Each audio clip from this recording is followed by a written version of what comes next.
Play it, Mr. Toot! Yeah! Play it, Mr. Toot!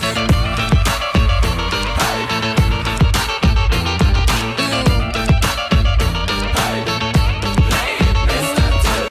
Comme la plupart des peuples de l'Antiquité, les Égyptiens croyaient en une infinité de dieux, souvent représentés avec une tête d'animal, car les anciens faisaient une observation attentive de la nature et admiraient les talents particuliers des bêtes.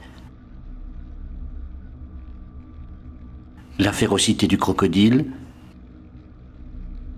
la force du lion, la tendresse de la vache pour ses petits.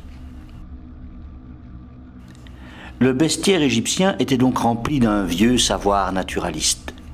Par exemple, le serpent sortant du sol était un génie de la terre et, comme en Égypte, les serpents sont très dangereux, l'animal éloignait les démons eux-mêmes.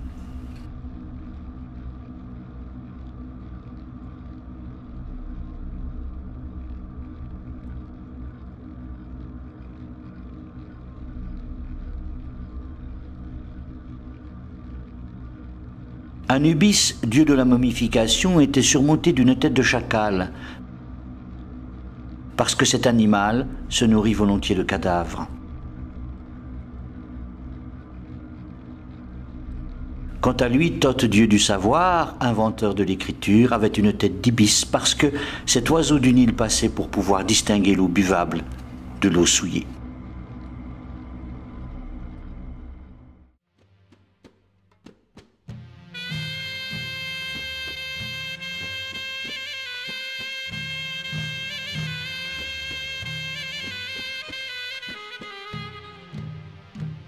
Dieux et déesses constituaient une réponse à l'étrangeté du monde. Expliquer la crue du Nil, expliquer la croissance des végétaux, expliquer le cycle de la vie et de la mort, expliquer la succession du jour et de la nuit. Tous ces phénomènes étaient d'ailleurs intimement liés dans la religion égyptienne.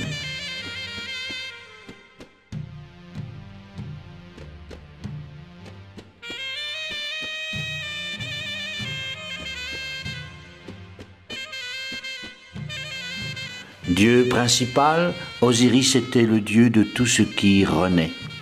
Tué et démembré par son frère Seth, il avait été ressuscité par la magie de sa sœur Isis, que d'ailleurs il épousa. Union incestueuse, plus tard imitée par les familles royales.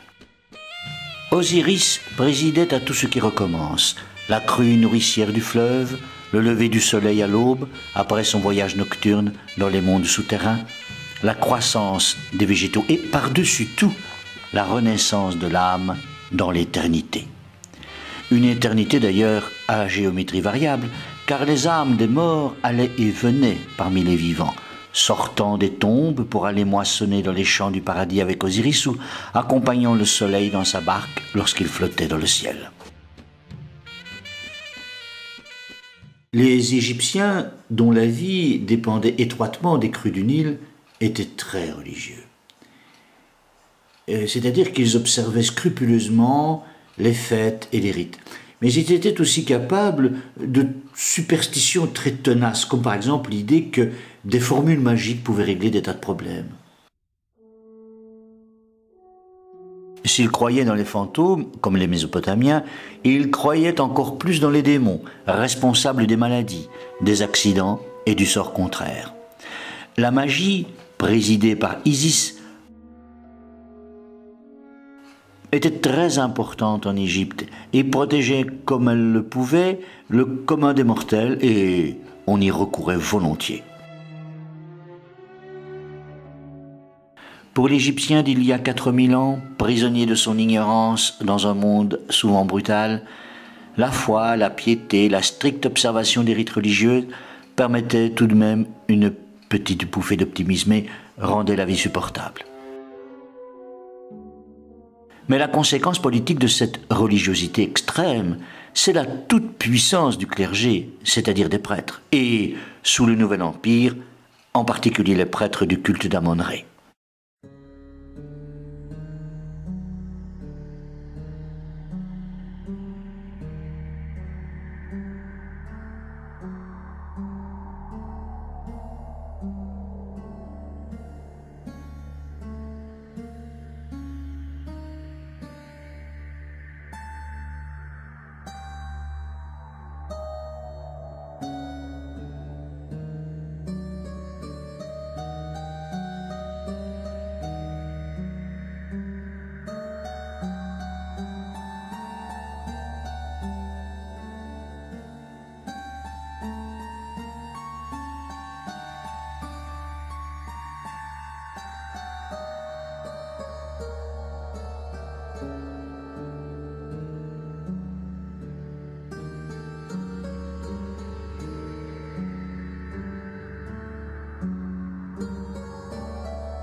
Au départ, Dieu protecteur de Thèbes, la capitale, bientôt protecteur du roi et de tout le royaume, le dieu Amon-Ré était central.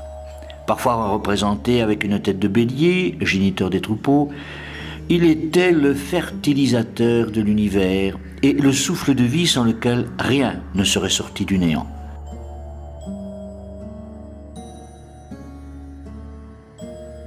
Karnak, que nous avons vu précédemment, était un gigantesque temple dédié à son culte. Ces prêtres avaient une influence énorme dans toute l'Égypte et rien ne pouvait être fait sans leur accord. Le peuple, très croyant, leur obéissait aveuglément. Or, tous les prêtres n'étaient pas forcément de doux rêveurs. Ils dominaient la société à laquelle ils imposaient des rituels parfois très lourds.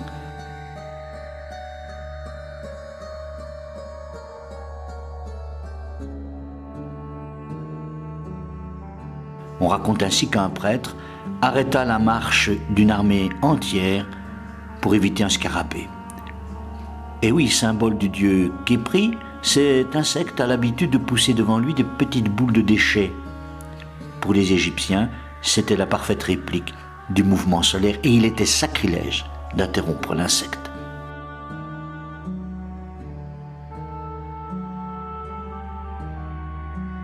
Enfin, le clergé prélevait pour ses besoins propres des richesses exorbitantes, nourriture, bois, métaux, or, pierres précieuses, alors que le reste de la population égyptienne restait très pauvre et en proie à des famines à répétition. Bien sûr, des révolutions eurent lieu, mais souvent réprimées dans le sang. Vieux schéma répétitif de l'histoire.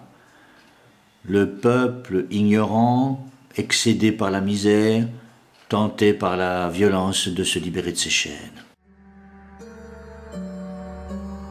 Mais comment vivre en définitive sans les réconforts de la foi dans un monde qui ne comprenait pas pourquoi le soleil se levait le matin?